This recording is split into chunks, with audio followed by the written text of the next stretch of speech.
یہی وجہ ہے کہ ہمیں ان کے قصائد میں صرف قافیہ پیمائی نہیں ملتی بلکہ ان میں ایک شکوہ شان و شوقت، علمیت اور فطری روانی ملتی ہے۔ سودا کے قصیدے فنی معیار پر بھی پورے اترتے ہیں۔ ان میں قصیدے کے تمام اجزائے ترکیبی مکمل ہوتے ہیں۔ قصیدہ تشبیب سے شروع ہوتا ہے، یہ قصیدے کا ایک اہم حصہ ہوتا ہے۔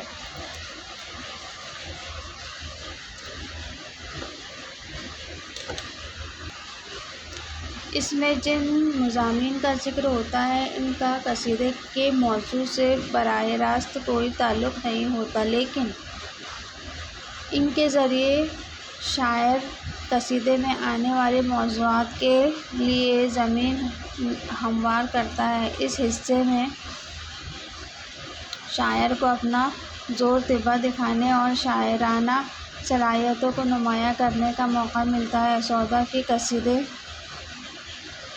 عمدہ تشبیہوں سے مالا مال ہیں۔ ان تشبیہوں میں سودا نے اپنی جدت پسند طبیعت سے نئے نئے پھول کھلائے ہیں۔ ان میں غیر معمولی تنوع ہے۔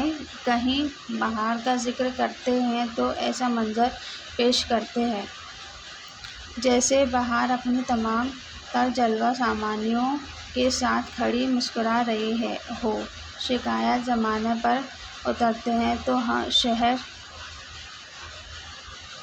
شہر آسوب تیار کر دیتے ہیں۔ تعلیمی میں ارسطو اور افلاطون کو پیچھے چھوڑ جاتے ہیں۔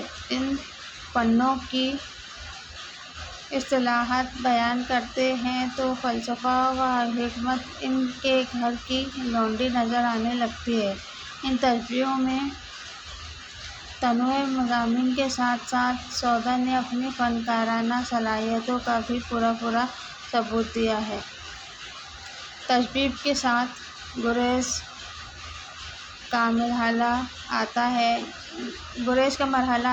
یہ دراصل تشبیب اور مدح کو ملانے والی کڑی ہے۔ تشبیب و مدح دونوں کے مضامین بالکل مختلف ہوتے ہیں، لیکن شاعر کا کمال اسی میں ہے کہ وہ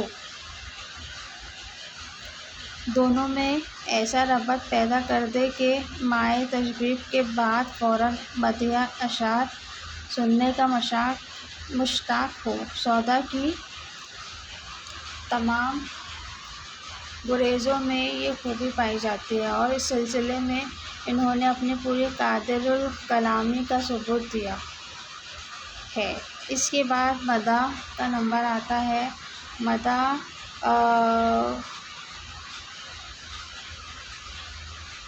مدح کے مضامین محدود مقرر ہیں اور چند اوصاف مثلاً علم و اخلاق، سخاوت، جرأت، عدل، راستی وغیرہ کو طرح طرح سے بیان کیا جاتا ہے۔ یہ مرحلہ بہت نازک ہوتا ہے۔ قصیدہ نگاری انہی چند اوصاف کے بیان میں اپنی بلندی خیال اور پرواز فکر کے جوہر دکھاتا ہے اور جدت آفرینی و مبالغہ آمیزی سے ایک سماع باندھ دینے کی کوشش کرتا ہے۔ سودا اس میدان میں سربلند نظر آتے ہیں۔ سودا نے اپنے تخیل اور اسلوب کے ذریعے قصیدے کے اس حصے کو ناقابل بیان شکوہ اور عظمت عطا کی ہے۔ سودا کے قصائد کے یہ حصے فارسی کے بہترین قصائد کے مقابلے میں رکھے جا سکتے ہیں۔ انہی خوبیوں کو دیکھتے ہوئے رام بابو سکسینہ نے اپنی کتاب تاریخ ادب اردو میں تحریر کیا ہے کہ ان کے اردو قصائد بڑے بڑے فارسی استادوں کے قصائد کے ٹکر کے ہیں اور بعض تو عرفی و خاقانی کے مرکۃ الآراء قصیدوں کو بھلا دیتے ہیں۔ نزاکتِ خیال اور طراوی مضامین میں وہ اکثر اہل عجم سے گویا سبقت لے گئے۔ سودا کے بعض قصائد سے پتہ چلتا ہے کہ وہ گہرا سماجی شعور رکھتے تھے۔ وہ اپنے عہد ترجمان تھے۔ انہوں نے اس زمانے کے سیاسی معاشرتی حالات کا بہتر نقشہ پیش کیا۔ انہوں نے اپنے زمانے کے تہذیبی و معاشرتی زوال و انحطاط پر ماتم کیا۔ سودا زندگی کے تضادات اور خردرے پن پر بظاہر ہنستے نظر آتے ہیں، لیکن ان کی ہنسی کی تہہ میں اشکوں کا ایک طوفان